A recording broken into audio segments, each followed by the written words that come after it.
All right, greetings and humble salutations. My name is Victor Cup, and today I will be presenting the comparative analysis of CRISPR-Cas9 machinery utilizing gel electrophoresis, real-time PCR, and Western blot techniques. Let's see. Oh no, it's not moving. Okay, there it goes. Here we have our outline. We will be going over the following subjects: the benefits and applications and techniques of CRISPR-Cas9, gel electrophoresis, real-time PCR or qPCR for short, Western blotting, as well as the combination of the three and how they are utilized in CRISPR-Cas9 alongside future prospects. CRISPR-Cas9 is a groundbreaking gene editing tool that has revolutionized biology and biotechnology. This technique utilizes the Cas9, an enzyme produced by the CRISPR system. It binds to the DNA and cuts it, shutting the target gene off. You can then even use modified versions of Cas9, which can activate gene expression instead of cutting. The mechanisms of CRISPR's Cas9 gene editing contain three steps: recognition, cleavage, and repair. During recognition, the CRISPR device recognizes and binds to the target DNA.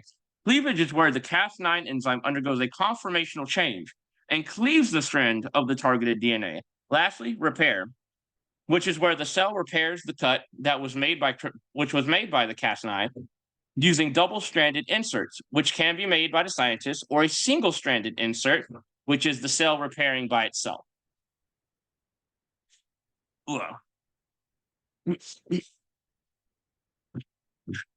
CRISPR's Cas9 offers simplicity, it's efficient, and it's cost-effective.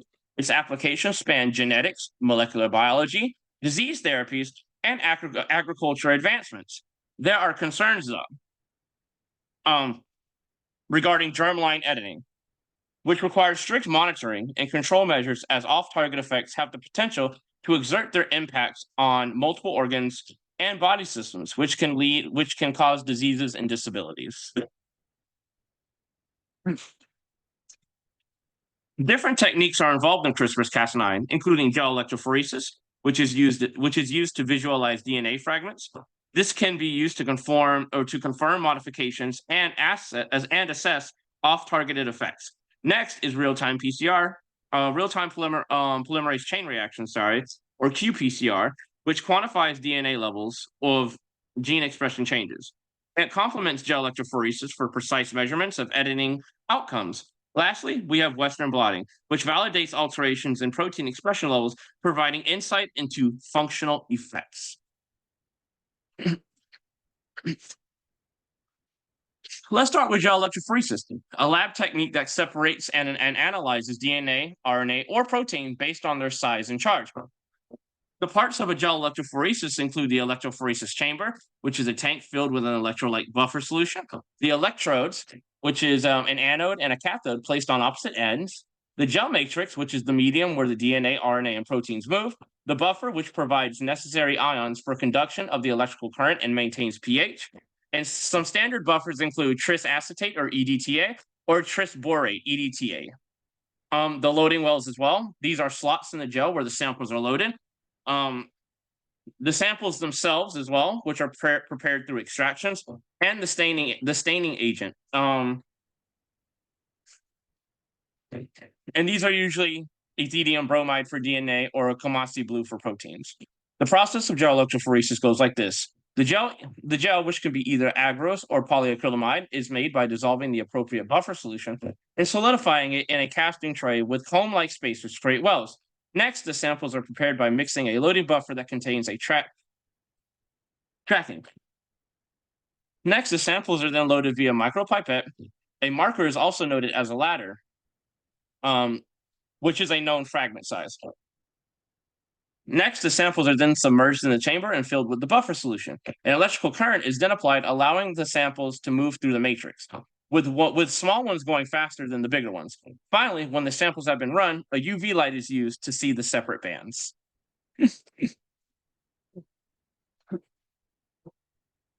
Next, we have real-time PCR. This is a technique used to quantify the amounts of specific DNA sequences in a sample. It relies on the principles of traditional PCR, but incorporates fluorescent detection to measure DNA amplification in real time. This technique includes the DNA template, which is the target sequence to be amplified, and primers. These bind to the template DNA. Next is an optional piece called the probe. This probe binds to the target sequence like primers and emits fluorescence when cleaved by DNA polymerase. Taq polymerase is also an enzyme that can withstand high temperatures during PCR and synthesizes new DNA strands by extending from the primers. A thermal cycler is also used. This machine can precisely control the temperature of the reaction mixture and cycle through the necessary steps of denaturing, annealing, and extension. The qPCR process is as follows. First, we have initialization, where the reaction mixture containing the template DNA, primers, buffer, and the DNTPs is prepared and then loaded into wells of a qPCR plate. Next, we have denaturization, where the reaction mixture is heated to a high temperature, usually around 95 degrees Celsius, but it depends on the melting temperature of the primers. Afterwards, annealing is where the temperature is lowered to allow the primers to anneal to complementary sequences on the template DNA. This occurs around at 55 to 65 degrees Celsius, depending on the primers. Next, we have extension, which is where temperature is raised to an optimal range for the Taq polymerase activity, allowing it to synthesize new DNA strands by extending from the primers. This all works in the detection phase, where during each cycle, the fluorescence emitted by the dye bound to the newly synthesized DNA is measured in real time by a detector in the qPCR machine. As the number of amplification increases, so does the fluorescence signal. The fluorescence detected at each cycle is plotted on a graph known as the amplification curves. Now we have Western blotting. Western blotting is used to detect specific proteins in a complex mixture. As discussed before, this technique involves gel electrophoresis. So the process of Western blotting goes like this. After gel electrophoresis, separated proteins are transferred to a solid support membrane. Next, blocking is needed to prevent non-specific. Sorry, my apologies.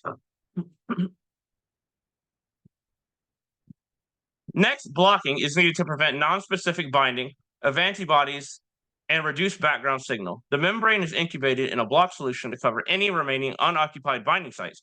Afterwards, a primary antibody is incubated, where the membrane is incubated with a specific primary antibody that binds to the target protein. Next is washing. Washing is subsequent, where the membrane is washed to remove any unbound or non-specifically bound antibodies. This helps to reduce background noise. Afterwards, a secondary antibody incubation is done, and this allows for an increased signal amplification and a wash to remove any unbound secondary metabolites and minimize noise. Finally, we have detection, where the target protein is visualized by detecting the label conjugate to the secondary antibody. There are a few methods for detection, depending on the label that is used, with some being colorimetry and fluorescence. This signal is captured using imaging systems or X-ray film.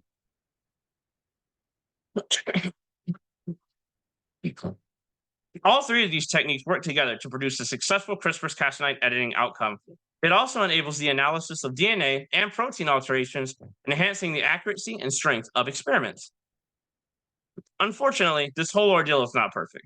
And like all science, there needs to be some troubleshooting to optimize the effectiveness and significance of CRISPR-Cas9 technology. Some common challenges in CRISPR-Cas9 experiments include low editing efficiency, off-target effects, and unexpected genomic alterations. Some strategies for troubleshooting these issues can consist of optimizing the guide RNA design, validating off-target sites, as well as incorporating stranded DNA oligonucleotides for enhanced precision. So in conclusion, CRISPR-Cas9 technology has transformed genome editing and molecular biology, offering vast potential in research and therapeutics. Therapeutics technologies such as gel electrophoresis, real-time PCR, and Western blotting play essential roles in confirming and characterizing modifications done by CRISPR-Cas9, and by addressing challenges through problem solving, scientists can harness the full potential of CRISPR-Cas9 across scientific and medical domains. So in the future of CRISPR-Cas9 is looking very bright. It holds immense promise in various fields. It has the potential to revolutionize treatments for genetic disorders, cancer, and even infectious diseases. Regulations are required, however, to ensure responsible use of gene editing techniques. Here are my references for the PowerPoint. And if you guys have any questions, please feel free to text me or call me. on GroupMe. I'll be happy to answer any questions that I didn't get to on this PowerPoint. So thank you and have a nice day.